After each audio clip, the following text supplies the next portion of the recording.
सभी मित्रों का मेरा नमस्कार। तो आज हम बात करने जा रहे थे विजयनगर साम्राज्य की।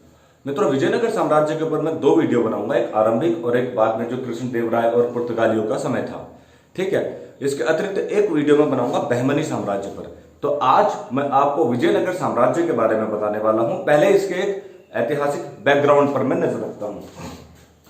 मित्रों, आपने देखा अलाउद्दीन खिलजी के समय में वारंगल के राजा रुद्रदेव को हराकर गोंडवाना, यानी कि यहां पर पड़ता है गोंडवाना, जहां से कोहिनूर का हीरा लेकर मलिक काफूर ऊपर गया था। यह क्षेत्र था वारंगल का। इस वारंगल में ही एक वंश चलता था, काकतीय वंश, जिसकी आपने एक मूवी भी देखी होगी, बाहुबली। ठीक है, वो यहाँ के शासक थे। तेलुगु में वो मूवी थी, आपको पता होगा। आंध्र प्रदेश का एक क्षेत्र है, कृष्णा गोदावरी। ऊपर आपको कृष्णा नदी दिख रही होगी और ये नीचे गोदावरी। तो ऊपर गोदावरी है, नीचे आपको कृष्णा। इनके डेल्टा के रीजन में था वारंगल का क्षेत्र।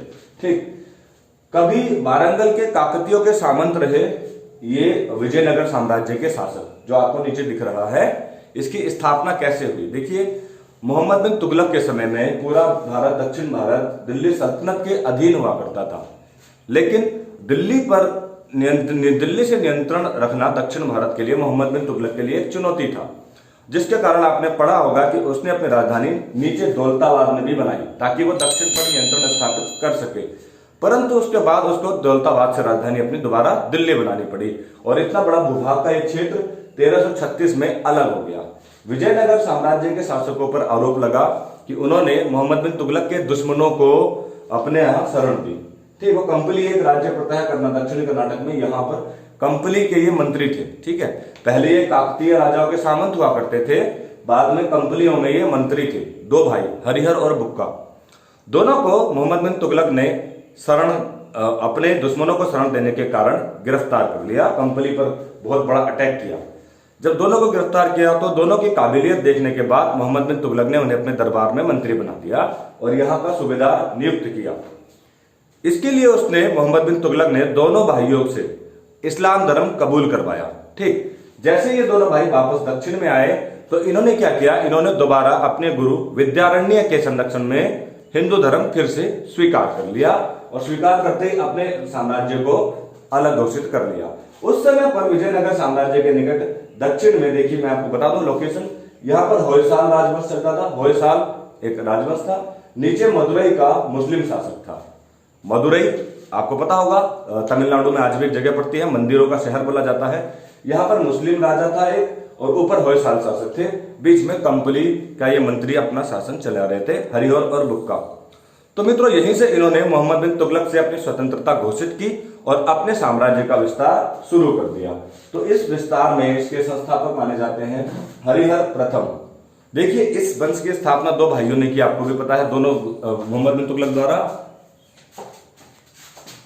कैद कर लिए गए थे। दोनों भाइयों में थे हरिहर प्रथम और बुक्का प्रथम।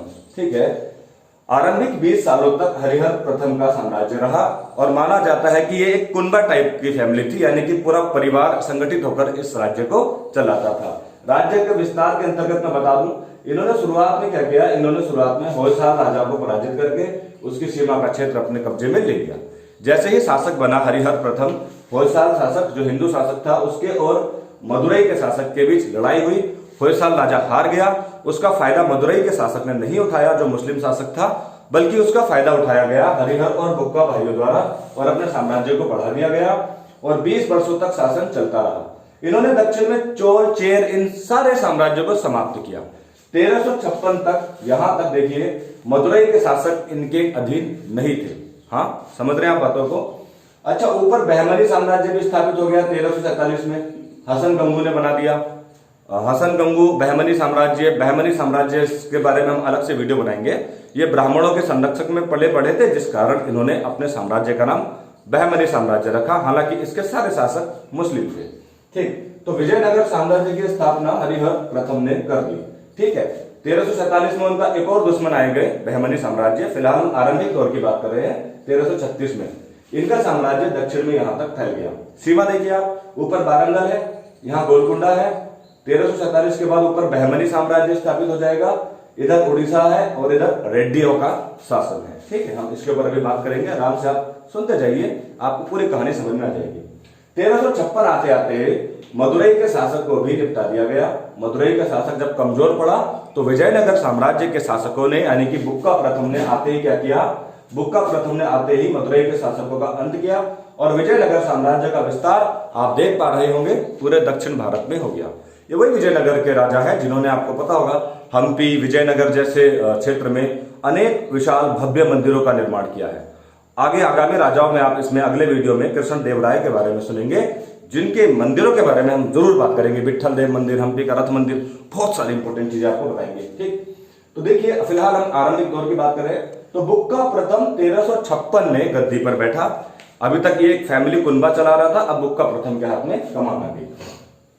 बुक्का प्रथम ने राज्य का विस्तार किया। अच्छा, विजयनगर और बहमनी साम्राज्य के बीच कुछ क्षेत्रों को लेकर विवाद था। जैसे ये आप देख रहे हैं, ये तुंगभद्रा नदी है, तुंगभद्रा, और ये है कृष्णा नदी। इन दोनों के बीच का दोआब का क्षेत्र बड़ा उपजाऊ था और इसी के साथ सीमा पर लगा था कोंकण का क्षेत्र, जहां पर पड़ता है गोवा। ये कोंकण की वो पट्टी है जो उस समय पर व्यापार के लिए बड़ा प्रसिद्ध थी। अरब से आने वाले महत्वपूर्ण घोड़े जो फेमस थे उस दौर में, किसी भी युद्ध के लिए अरब के घोड़ों का सबसे ज्यादा इस्तेमाल होता था, तो इसलिए गोवा एक महत्वपूर्ण पत्तन था।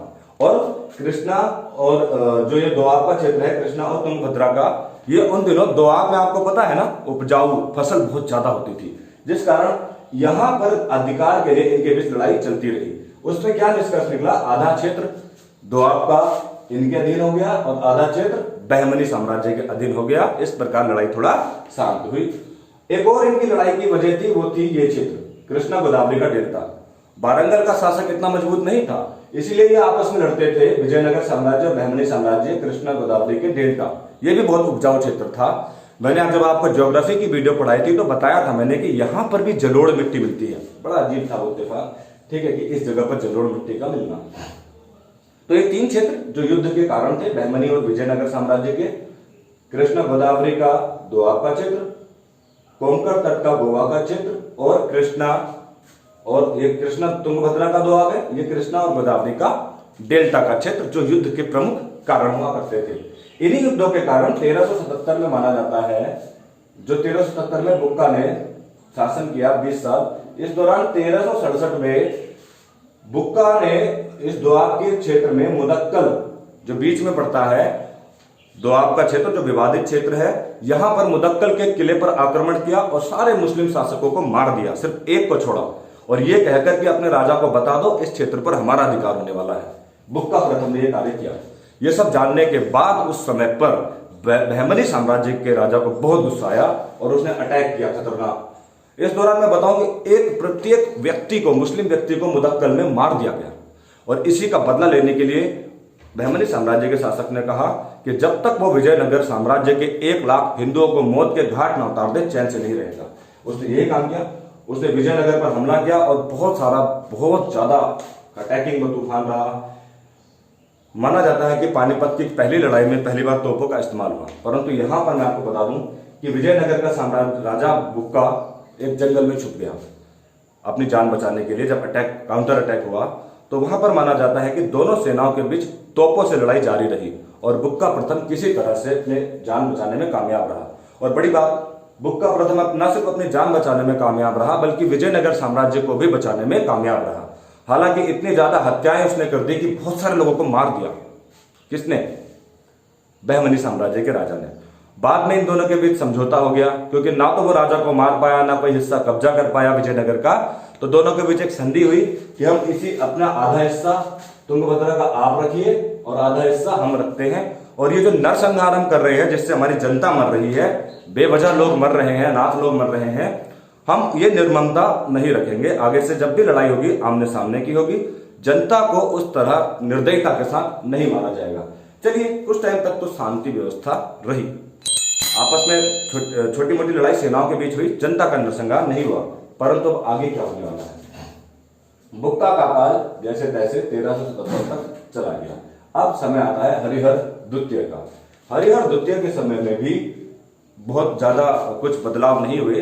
ये लड़ाइयां छुटपुट बीच में इन दोनों के बीच चलती रही। नोटिस करते जाइए आप बातों को। हरिहर प्रथम के बीच ये सब, हरिहर द्वितीय के बीच 1377 से 1404 तक साम्राज्य बना रहा। हरिहर द्वितीय की क्या कामयाबी रही? हरिहर द्वितीय ने दोआब का क्षेत्र कब्जा कर लिया। देखिए ध्यान से सुनिए, हरिहर द्वितीय ने ये दोआब का क्षेत्र, जिस पर हम बात कर रहे थे ना, ये तो आधा आधा बट गया। देखिए ये क्षेत्र तो आधा बट गया, जो आप देख रहे हैं विवादित क्षेत्र था।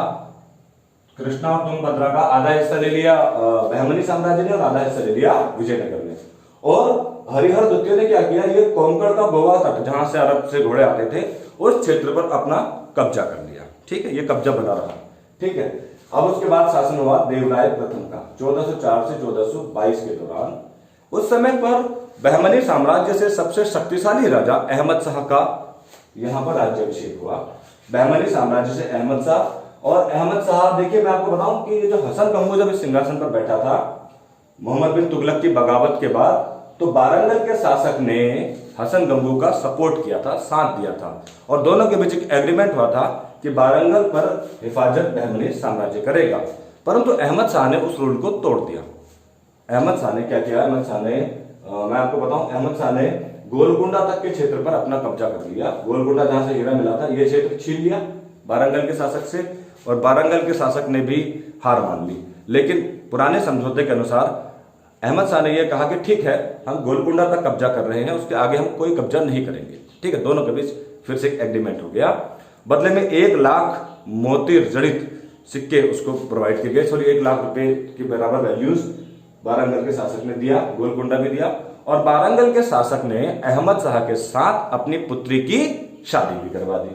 चलिए, ट्विस्ट आ गया कहानी में। ठीक है, और ये एग्रीमेंट अब आगे तक चलता रहेगा। एक और शादी देखिए, अब विजयनगर साम्राज्य से देवराय प्रथम सिंहासन पर है। देवराय प्रथम ने अटैक किया दोआब के क्षेत्र पर और हार गया। विजयनगर साम्राज्य के राजा देवराय प्रथम बहमनी साम्राज्य के राजा अहमद शाह से युद्ध में हार गया। घटना करीब 1407 या 8 की होगी। हारने के बाद क्या होता है, देवराय प्रथम को बहुत ज्यादा हर्जाना देना पड़ता है बहमनी साम्राज्य को अपनी जान बचाने के लिए। ठीक है, और बदले में वो भी अपनी बेटी की शादी तय कर देता है अहमद शाह के साथ। सुन रहे हैं आप? सॉरी, अहमद शाह को चेंज करिए, फिरोज शाह, मेरे मुंह से गलत निकल रहा है। फिरोज शाह है वो जो शासक बहमनी का, फिरोज शाह के साथ चेंज कर लीजिएगा। हाँ, फिरोज शाह के साथ शादी तय हो जाती है। विजयनगर साम्राज्य के देवराय प्रथम की पुत्री की शादी हो गई। माना जाता है कि उस शादी में महल से 3 किलोमीटर तक दोनों पैदल चले शासक।